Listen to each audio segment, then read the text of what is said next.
नमस्कार, मी मिनल माळी मडवी. न्यूज मराठी 24/7च्या बातम्या गावाकडच्या मध्ये आपल्या सगळ्यांचं स्वागत. पाहूया गावाकडील काही महत्त्वाच्या बातम्या. केंद्रीय अर्थमंत्री निर्मला सीतारामन यांनी सादर केलेला अर्थसंकल्प हा देशाच्या वेगवान आर्थिक प्रगतीला चालना देणारा, सर्वसमावेशक विकासाला बळ देणारा आणि विकसित भारताच्या संकल्पनेला गती देणारा असल्याचं मत खासदार अशोक चव्हाण यांनी पत्रकार परिषदेत व्यक्त केलंय. चव्हाण म्हणाले की या अर्थसंकल्पात युवा शक्तीला केंद्रस्थानी ठेवत महिला, शेतकरी, उद्योजक, गरीब आणि वंचित घटकांसाठी महत्त्वपूर्ण तरतूद करण्यात आल्यात. आर्थिक वाढीला वेग देणं, जनतेच्या आशा आकांक्षा पूर्ण करणं आणि सबका साथ सबका विकास या तत्वावर आधारित सर्वसमावेशक विकास साधणं या 3 प्रमुख कर्तव्यांवर हा अर्थसंकल्प आधारित आहे. उद्योग वाढ आणि रोजगार निर्मितीसाठी बायोफार्मा शक्ती योजना, India semiconductor mission 2, chemical park, पारंपरिक औद्योगिक क्लस्टर पुनरुज्जीवन आणि ही अर्थसंकल्पातील विशेष महत्त्वाची वैशिष्ट्ये आहेत. या बातमीचा आढावा घेतलाय प्रतिनिधी मोहम्मद रफिक यांनी. निर्मला सीतारामन यांनी देशाला 9वा अर्थसंकल्प सादर केलेला आहे. सबका साथ सबका विकास आणि विकसित भारताची संकल्पना देशाचे आपले पंतप्रधान नरेंद्र मोदी साहेबांनी जी व्यक्त केलेली आहे त्या दृष्टीने टाकण्यात आले ठोस पाऊल. वर्षानुवर्ष रोज हे कार्यक्रम चालूच आहेत, पण निश्चित दिशा पुढच्या आगामी 2047 पर्यंत हे अचीव करण्याकरता, हे साध्य करण्याकरता जो रोडमॅप पाहिजे तो रोडमॅप त्यांनी स्पष्ट केलेला आहे. आणि त्या दृष्टिकोनातून ही जी महत्त्वाची क्षेत्र आहेत त्याला अधिक वेगवान करण्याच्या दृष्टीने सरकारने 3 कर्तव्य आधारित त्याच्यामध्ये व्यक्त केलेले आहेत. एक तर आर्थिक वाढीला वेग देणे आणि हा वेग कायम राखणे हे सरकारचं प्रथम कर्तव्य. म्हणजे वेग जी कामं हातात घेतली किंवा करायची आहेत त्याचा वेग कायम ठेवायला, सातत्य ठेवावं लागेल, कन्सिस्टन्सी ठेवावं लागेल. त्याचबरोबर सबका साथ सबका विकास हे सरकारचे जे ध्येय आहे त्यालासुद्धा अधोरेखित करण्यासंदर्भामध्ये निश्चित पावलं त्या टाकण्यात आलेली आहेत. आणि त्याचबरोबर आपण पाहाल की याच्यामध्ये जनतेच्या आशा आकांक्षा पूर्ण करणे हे सरकारचे दुसरं कर्तव्य आहे. त्यामुळे हे सगळ्या ज्या गोष्टी आहेत त्याच्यामध्ये जे वेगवेगळे डिपार्टमेंट्स आहेत, स्पोर्ट्स डिपार्टमेंट आहे, ॲग्रिकल्चर आहे, एम्प्लॉयमेंट आहे, IT सेक्टर आहे, कृषी क्षेत्र आहे, या प्रत्येक क्षेत्राला भरीव मदत ही केंद्र सरकारच्या अर्थसंकल्पीय तरतुदीमध्ये करण्यात आलेली आहे. आणि महाराष्ट्रालासुद्धा या अर्थसंकल्पामध्ये बराचसा निधी उपलब्ध करून देण्यात आलेला आहे. काही महत्त्वाचे जे ड्रग्ज आहेत किंवा ज्याच्यावर औषधोपचार, कॅन्सरवर आधारित जी काही असाध्य रोगावर ट्रीटमेंट चालते अशा 17 औषधावरील सुद्धा मूलभूत शुल्क हे टोटली एक्साईज जो आहे तो पूर्णपणे माफ करण्यात आलेला आहे. आणि महाराष्ट्राला सुमारे केंद्र सरकारच्या वाट्यातून डेव्होल्युशन ऑफ टॅक्सेस ज्याला म्हणू आपण, त्यातून 98,306 कोटी रुपये केंद्र सरकारचा महाराष्ट्रातला हिस्सा महाराष्ट्राला मिळणार आहे. त्यामुळे याचा फायदा आहे. मुंबई पुणे हैदराबाद हायस्पीड बुलेट ट्रेनची सुद्धा मान्यता देण्यात आलेली आहे. त्यामुळे हा प्रवास सुकर होणार आहे. 2 तासामध्ये आपण 1.5 तासात हैदराबाद आणि 40-48 मिनिटांमध्ये मुंबई पुणे हे गाठण्याकरता आता सोयीचं होणार आहे. आणि त्याचबरोबर हायवेसाठी पैसे देण्यात आलेले आहेत. आपण पाहाल की आपल्या ग्रामीण विकासाकरता पैसे देण्यात आलेले आहे. शिक्षणासाठी बरीच तरतूद आहे, ऊर्जेसाठी तरतूद आहे, आरोग्यासाठी तरतूद आहे, नगर विकासाकरता आहे, सामाजिक कल्याणासाठी. म्हणजे आपण एकही क्षेत्र असं नाही आहे की ज्या ठिकाणी पैसा हा मिळालेला नाही आहे. तर मला वाटतं की हा अर्थसंकल्प स्वागतार्ह आहे, महाराष्ट्राच्या हिताचा आहे आणि देशाचा पुढील काळाकरता एक निश्चित त्याला गती देणारा आणि एक निश्चित डायरेक्शन देणारा असा अर्थसंकल्प राहणार आहे. महागाई नियंत्रणात कमी केल्यामुळे आज अनेक वस्तूवर कर कमी झालेले आहेत ही एक आपली सेविंगच आहे ना. मागच्याच वर्षी 12 लाख रुपयापर्यंत पूर्ण इन्कम माफ करण्यात आलं आहे, म्हणजे टॅक्स माफ करण्यात आला आहे. त्यामुळे आपलं उत्पन्नावर कर 12 लाखापर्यंत आता कुठलाही टॅक्स नाही आहे. आणि इथं ज्या रिबेट्स देण्यात आल्या आहे, म्हणजे आता ज्याला आपण टॅक्सेसच्या बाबतीमध्ये जर उल्लेख जर केला, हे सगळे टॅक्सेस कमी झाल्यामुळे आणि GST कमी झाल्यामुळे मला वाटतं की महागाई नियंत्रणात आणण्यात पूर्णपणे जरी उच्चाटन जरी झालं नसेल तर महागाई नियंत्रणात आणण्यामध्ये आणि त्याचा लाभ सामान्य माणसाच्या मिळण्यासाठी अतिशय उपयुक्त ठरणारे काही निर्णय झालेत. सर, शिकून सवरून युवकांच्या हाताला काम नाही, मग युवकांना नोकऱ्या देण्याचं आश्वासन मागच्या काळात सरकारनं. स्टार्टअपसाठी पैसे तरतूद आहे.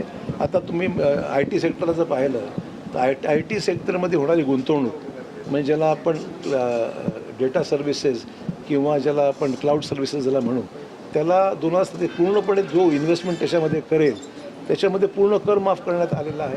तर 2 वर्ष तरी बस त्याला टॅक्सच नाही त्याच्यावर.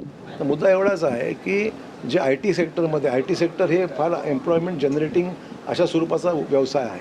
ते मला खात्री आहे की ज्या ठिकाणी रॉ मटेरियलचा प्रश्न नाही आहे, देशातल्या कुठल्याही जिल्ह्यामध्ये IT क्षेत्रामध्ये जर गुंतवणूक केली तर लोक आज आपली नांदेडहून पुण्याला चाललेली आहेत. तर गरज पडणार आहे नांदेडमध्ये जॉब उपलब्ध होऊन जाईल आणि IT आहे, IT सॉफ्टवेअर बिझनेस आहे, खूप त्याला भाव मिळणार आहे. त्यामुळे एक निश्चित पाऊल त्या दृष्टीने टाकण्यात आलेलं आहे. नांदेडचं उद्योग जगत जे आहे पूर्णपणे बोरकळीस आल्याचं चित्र आहे. आपण याच्याकडे कसं पाहता? बदललेली परिस्थिती लक्षात घेता बंद पडलेले उद्योग सुरू करण्यासाठी पुनर्जीवित करण्याकरता आणि काही लोकांना जर बिझनेस बदलायचे असतील चांगली संधी आहे.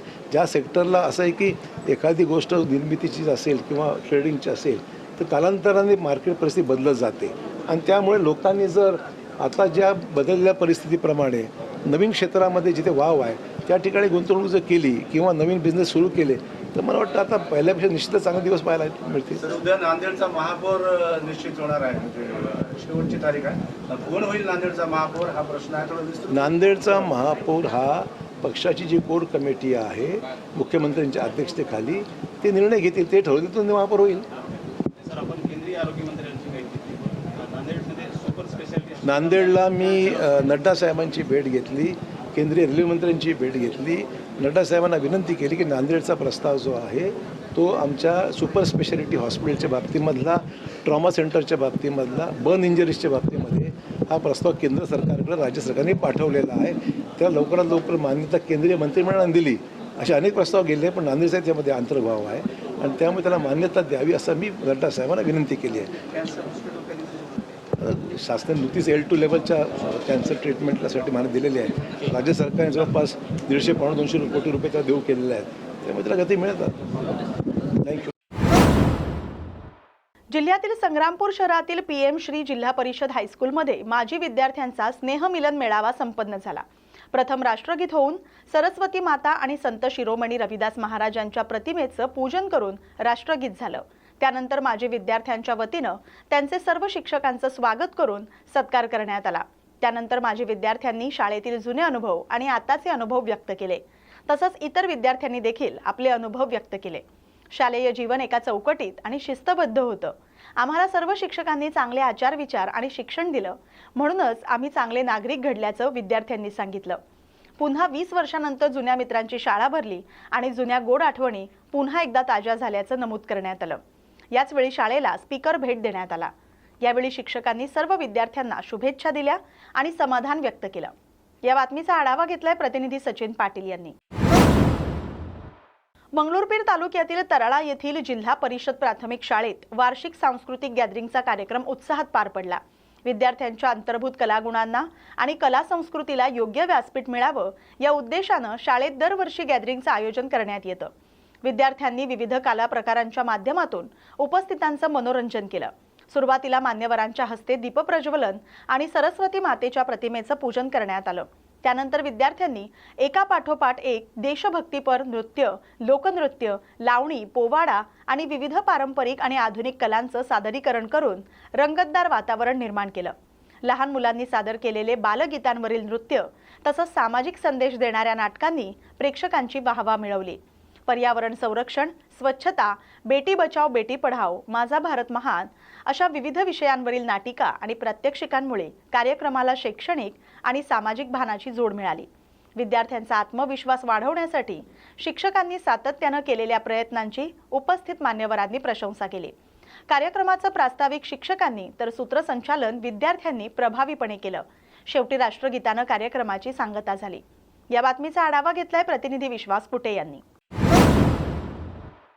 समृद्ध गडचिरोलीसाठी शाश्वत शेती, आधुनिक तंत्रज्ञान आणि गडचिरोली ब्रँड उभारणीवर भर देत कोया कृषी कुंभ या आधुनिक कृषी प्रदर्शन आणि चर्चासत्रांचा शेतकऱ्यांनी लाभ घ्यावा असं आवाहन राज्याचे वित्त, नियोजन, कृषी, मदत आणि पुनर्वसन कामगार राज्यमंत्री ॲडव्होकेट आशिष जयस्वाल यांनी केलंय. कोया कृषी कुंभच्या उद्घाटन प्रसंगी ते बोलत होते. उत्पादन वाढीबरोबरच शेतकऱ्यांचं उत्पन्न वाढवणं महत्त्वाचं आहे. सेंद्रिय आणि पर्यावरणपूरक शेतीकडे वळणं गरजेचं आहे. कोया कृषी कुंभमध्ये आधुनिक यंत्रसामग्री, डिजिटल शेती, AI तंत्रज्ञान, सुधारित बियाणं आणि मूल्यवर्धन यांचं सादरीकरण करण्यात आलंय. गडचिरोलीत कृषी योजना सॅच्युरेशन मोडमध्ये राबवून सिंचन, बोरवेल, सोलार पंप आणि ठिबक सिंचनाचा विस्तार केला जाणार आहे, असं जयस्वाल यांनी सांगितलंय. नानाजी देशमुख कृषी संजीवनी प्रकल्प आणि बिरसा मुंडा कृषी क्रांती योजना गडचिरोलीसाठी महत्त्वाच्या ठरणार आहेत. कार्यक्रमात लाभार्थ्यांना शासकीय योजनांचे धनादेश वितरित करण्यात आले. राज्यमंत्र्यांनी विविध स्टॉल्सची पाहणी केली. यावेळी मोठ्या संख्येने शेतकरी उपस्थित होते. या बातमीचा आढावा घेतलाय प्रतिनिधी राज अनिल पोचमपल्लीवार यांनी. जिल्ह्यातील कोणतीही दिव्यांग व्यक्ती शासकीय योजना आणि प्रमाणपत्रांपासून वंचित राहू नये. दिव्यांगांचे प्रमाणपत्र, नोंदणी आणि शासकीय लाभ थेट त्यांच्या दारापर्यंत पोहोचवावेत, असे स्पष्ट निर्देश सहपालकमंत्री ॲडव्होकेट आशिष जयस्वाल यांनी दिलेत. गडचिरोली जिल्हा सामान्य रुग्णालय इथं आयोजित एकत्रित दिव्यांग प्रमाणपत्र वाटप कार्यक्रम आणि 10 खाटांच्या वृद्धावस्था काळजी कक्षाच्या उद्घाटन प्रसंगी ते बोलत होते. जिल्हा विकास निधीतील 1% निधी हा दिव्यांग कल्याणासाठी राखीव ठेवण्यात आलाय. सहाय्यक साधनं, आवश्यक साहित्य आणि रोजगाराच्या संधी उपलब्ध करून देत दिव्यांगांना आत्मनिर्भर करण्यावर शासनाचा भर असल्याचं त्यांनी सांगितलं. या कार्यक्रमात एकूण 475 दिव्यांग लाभार्थ्यांना प्रमाणपत्राचं वितरण करण्यात आले. याचवेळी 60 वर्षांवरील ज्येष्ठ नागरिकांसाठी उभारण्यात आलेल्या 10 खाटांच्या वृद्धावस्था काळजी कक्षाचं उद्घाटनही करण्यात आलं. या बातमीचा आढावा घेतलाय प्रतिनिधी राज अनिल पोचमपल्लीवार यांनी. जिल्हा परिषद मराठी उच्च प्राथमिक शाळा माळवंडी येथील ज्येष्ठ शिक्षक संजय कोलते हे 31 जानेवारी रोजी सेवानिवृत्त झाले. त्यांच्या प्रदीर्घ आणि सेवाभावी कार्याचा गौरव म्हणून दुधा केंद्रातील शिक्षक आणि ग्रामस्थांच्या वतीनं त्यांचा सत्कार करण्यात आला. कार्यक्रमाच्या अध्यक्षस्थानी शिक्षण विस्तार अधिकारी दत्ताभाऊ क्षीरसागर उपस्थित होते. प्रमुख पाहुणे म्हणून दुधा केंद्राचे प्रमुख PN सोनुने यांची प्रमुख उपस्थिती होती. या प्रसंगी कोलते सर यांचा सहपरिवार वस्त्र आणि भेटवस्तू देऊन गौरव करण्यात आला. सत्काराला उत्तर देताना कोलते सरांनी आपल्या सेवा काळातील आठवणींना उजाळा दिला. सहकारी शिक्षक, विद्यार्थी, ग्रामस्थांच्या प्रेमळ सहकार्याबद्दल त्यांनी कृतज्ञता व्यक्त केली.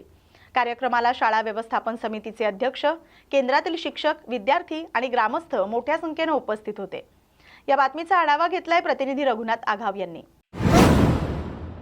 हदगाव तालुक्यातील मौजे कवाना इथं हरभरा महिला शेती शाळेचं आयोजन करण्यात आलं होतं. यावेळी तालुका कृषी अधिकारी सदाशिव पाटील यांनी शेतकऱ्यांना महत्त्वपूर्ण मार्गदर्शन केलं. नानाजी देशमुख कृषी संजीवनी प्रकल्प टप्पा 2 अंतर्गत ठिबक संच, तुषार संच, शेततळे, मत्स्यपालन, तुती लागवड, फळबाग लागवड, कुक्कुटपालन, शेळीपालन अशा विविध योजनांची सविस्तर माहिती त्यांनी दिली. या योजनेअंतर्गत मिळणारं अनुदान आणि अर्ज प्रक्रिया याबाबतही त्यांनी मार्गदर्शन केलं. तसंच महाविस्तार ॲप मोबाईलमध्ये डाउनलोड करून शेतकऱ्यांनी या सर्व योजनांची सविस्तर माहिती मिळवावी, जेणेकरून शासनाच्या योजना थेट शेतकऱ्यांपर्यंत पोहोचतील, असं आवाहन त्यांनी केलं. आज कवाना येथे नानाजी देशमुख कृषी संजीवनी प्रकल्पांतर्गत ग्रामसभा गावाची सभा एक आयोजित करण्यात आली होती. त्यामध्ये जे नानाजी देशमुखचे कोणकोणत्या बाबी आहेत आणि ते कशा राबवायच्या, अर्ज कसा करायचा याचं सविस्तर मार्गदर्शन त्यामध्ये करण्यात आले. त्यासोबतच महाविस्तार ॲप यांचा डाउनलोड करणे व जमिनीमध्ये पाण्याची पातळी वाढवण्यासाठी माननीय जिल्हाधिकारी साहेब यांचा जे एम आहे की पाणी जे आहे आपल्या जमिनीत मुरलं पाहिजे, त्यासाठी जलताराबद्दल माहिती देणे व जे महिला आहेत त्यांच्यामध्ये उद्योजकता वाढवणे आणि शेतकऱ्यांमध्ये उद्योजकता वाढवणे यासाठी प्रधानमंत्री अन्न प्रक्रिया उद्योग याची प्रचार प्रसिद्धी करण्यासाठी आज इथे हे सभा घेण्यात आली होती. एकीकडे योजना सुरू झाली, मात्र शेतकऱ्यांना कुठं ऑनलाईन करायचं आणखी शेतकऱ्याला माहित नाही. शेतकऱ्यांना आपण त्यासाठीच जे कृषीचं जे महाविस्तार ऍप आहे त्यामार्फत जर त्यांनी ऍप डाउनलोड केलं आणि गावामध्ये बऱ्यापैकी आज सुरू झालेली आहे, आज बऱ्याच जणांनी डाउनलोड पण केले, त्यामार्फत आपल्याला करता येते, आपल्याला अर्ज करू शकतात. किंवा जर त्यांना अँड्रॉइड मोबाईल नसेल तर आपल्याला कोणत्याही CSC केंद्रावरून आपल्याला अर्ज करू शकतात. आणि याबाबत गावामध्ये आमच्या सहाय्यक कृषी अधिकारी आहेत, त्यांनी बऱ्यापैकी अर्ज ऑलरेडी घेतलेले आहेत. तसेच समूह सहाय्यक यांनी पण बरेच आपले अर्ज इथं गावामध्ये आलेले आहेत. ज्या ही योजना तालुक्यामध्ये अनेक गावांमध्ये राबविण्यात येते, एक शेतकऱ्यांना या योजनेबद्दल काय आव्हान असेल? आता शेतकऱ्यांना या जवळपास आपले 31 गाव या योजनेमध्ये आहेत. तर आपण शेतकऱ्यांना असं आवाहन करत आहे की जे पारंपरिक बाबीसाठी जे आपण अर्ज करतो, तर आपल्याला शाश्वत विकासासाठी जे नवीन म्हणजे नवीन म्हणण्यापेक्षा गटामार्फत एक आपण उद्योजकतेसाठी ओळावं, नंतर तुती लागवड असू द्या किंवा मत्स्य व्यवसाय असू द्या किंवा फळबाग असू द्या, असे जे पारंपरिक पीक सोडून नवीन बाबीकडे वळून आपला शाश्वत विकास करावा असं आवाहन करतो. ऑटोमोबाईल क्षेत्रातील महिंद्रा अँड महिंद्रा या कंपनीकडून नेक्स्ट जनरेशन तंत्रज्ञानावर आधारित SUV कार तयार केली जाणार आहे। ही एक इंटिग्रेटेड फॅक्टरी असणार आहे। या ठिकाणी SUV कार तसंच ट्रॅक्टरचं उत्पादन केलं जाणार आहे, अशी माहिती मुख्यमंत्री देवेंद्र फडणवीस यांनी दिली आहे। आज अतिशय महत्त्वाचे करार झालेत असंही ते म्हणालेत। यासोबतच छत्रपती संभाजीनगर आणि नाशिक इथं सुमारे 15,000 कोटी रुपयांची गुंतवणूक करण्यात येणार आहे। या गुंतवणुकीमुळे मोठ्या प्रमाणावर रोजगार निर्मिती होणार असून ऑटोमोबाईल क्षेत्रात मोठ्या प्रमाणावर गुंतवणूक कार्यक्रमाच्या माध्यमातून आकर्षित करण्यात यश आलेलं आहे, असं त्यांनी सांगितलंय। सुद्धा साईन झालेले आहे आणि विदर्भाच्या दृष्टीने फार महत्त्वाचं सगळं आहे। मला असं वाटतं की आज अतिशय महत्त्वाचे काही MOUs आम्ही केले आहेत। विशेषतः यातला महिंद्रा अँड महिंद्राचा जो MOU आहे हा अतिशय महत्त्वाचा MOU आहे।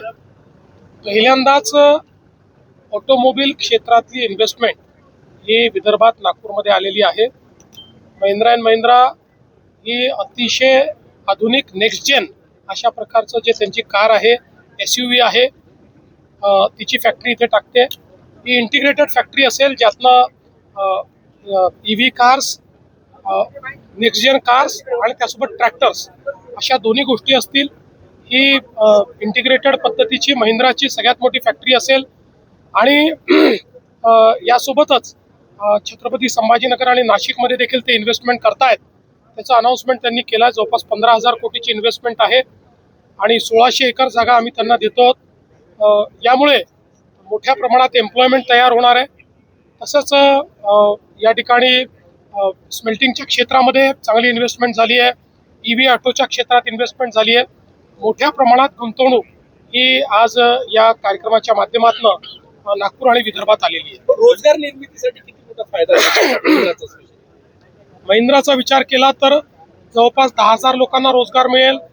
3 व्हीलरची जी इंडस्ट्री आलेली आहे ज्याच्यामध्ये एकदम लेटेस्ट टेक्नॉलॉजी येते आहे, त्याच्यामध्ये जवळपास 6,000 लोकांना एम्प्लॉयमेंट मिळेल आणि तसंच इतरही बाकीच्या ज्या काही इन्व्हेस्टमेंट आलेल्या आहेत त्यातनं अजून 5,000 ते 6,000 लोकांना मोठ्या प्रमाणात एम्प्लॉयमेंट मिळेल। हो, तुम्ही नवीन रेकॉर्ड केलेला आहे, काही मिनिटांमध्ये MOU करण्याचा रेकॉर्ड राज्य सरकारने केलेला आहे। विजेच्या स्पीडला असा उल्लेख झाला त्यात चांगली गोष्ट आहे। काय झालं की आमच्याकडे त्यांच्याशी चर्चा केल्यानंतर लगेच चर्चा पूर्ण करून आणि MOU पर्यंत नेण्याचं काम आमच्या इंडस्ट्री विभागाने केलं आहे। एक नवीन रेकॉर्ड आम्ही केला आहे।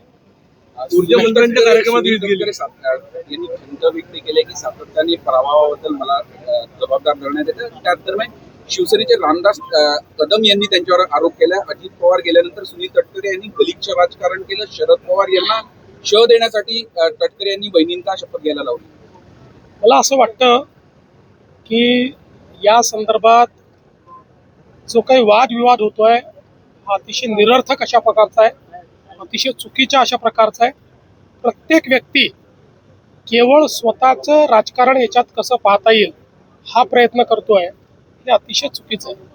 बघा, शेवटी राज्याचे उपमुख्यमंत्री, राज्यातले एक अतिशय प्रसिद्ध व्यक्तिमत्व असलेले एक मोठे नेते अजितदादा पवारांच्या रूपाने दुर्दैवाने आपल्यातनं निघून गेले। पण त्यानंतर प्रत्येक व्यक्ती त्याच्या माध्यमातून जो काही राजकारण करण्याचा प्रयत्न करतोय हे अतिशय चुकीचं आहे। अशा प्रकारचं खालचं राजकारण बंद झालं पाहिजे। मुख्यमंत्री हिंदी में मेरा ठीक है।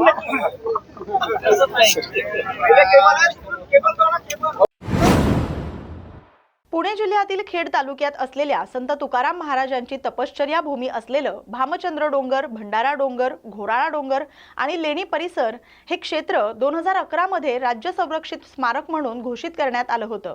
मात्र काही भूमाफियांकडून या ठिकाणी मोठ्या प्रमाणावर अवैध गौण खनिज उत्खनन केलं जात असल्याचं या पवित्र तपोभूमीचं अस्तित्व धोक्यात आलंय।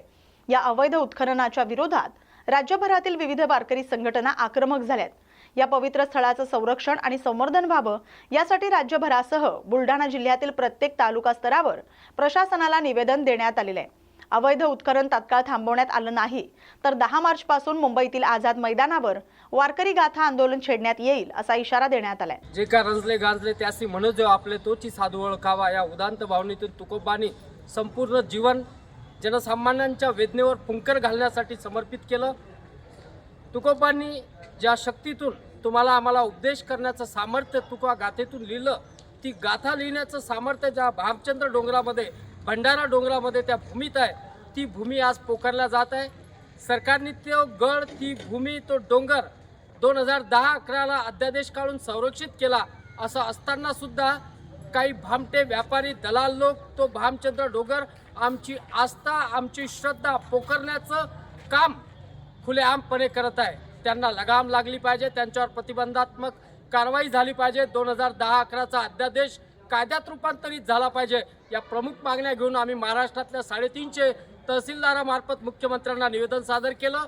जर या निवेदनाची दखल घेतल्या गेली नाही तर 10 मार्चपासून आम्ही आझाद मैदान मुंबई या ठिकाणी गाथापारायण आंदोलन आणि दुसरीकडे मंत्रालयाची वीट पोखरो आंदोलन करणार आहोत. याची नोंद मुख्यमंत्री देवेंद्र फडणवीस यांनी घ्यावी, अन्यथा वारकरी संतप्त होतील, वारकऱ्यांचा उद्रेक होईल आणि त्यामध्ये हे सरकार. नाशिक महानगरपालिकेसाठी आज महापौर आणि उपमहापौर पदाची निवड प्रक्रिया पार पडली. महापौरपदी भाजपच्या हिमगौरी आडके तर उपमहापौरपदी शिवसेना शिंदे गटाचे विलास शिंदे यांची बिनविरोध निवड प्रक्रिया पार पडली. खरं तर भाजपकडून उपमहापौर पदासाठी मच्छिंद्र सानप यांनी अर्ज दाखल केला होता. मात्र भाजपकडून मच्छिंद्र सानप तर शिवसेना शिंदे गटाकडून राहुल दिवे, बंटी तिदमे यांनी अर्ज मागे घेतल्यानं उपमहापौरपदी विलास शिंदे हे बिनविरोध निवडून आले. मी ह्याचं स्वागत करते की आज बिनविरोध पद्धतीने ह्या ठिकाणी महानगरपालिकेच्या महापौर उपमहापौरची जी निवड झालेली आहे, मी मनापासून स्वागत करते.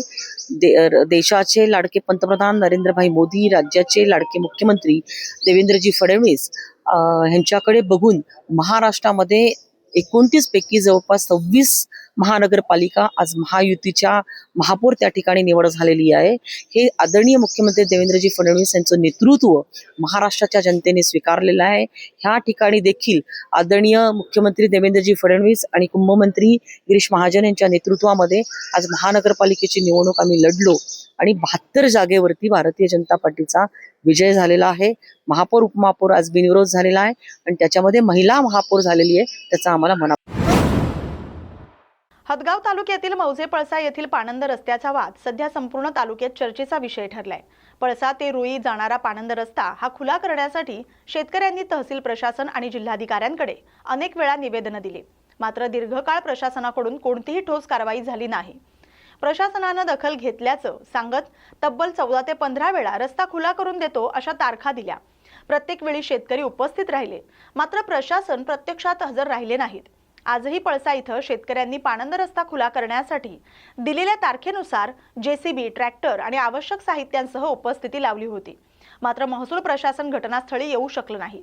त्यामुळे संतप्त झालेल्या शेतकऱ्यांनी पाणंद रस्त्यावर ठिय्या आंदोलन सुरू केलंय. या बातमीसोबतच बातम्या गावाकडच्या मध्ये वेळ झाल्या तर इथेच थांबण्याची. अशाच महत्त्वाच्या बातम्यांसाठी पाहत राहा न्यूज मराठी 24/7. नवा भारत, नवा विचार.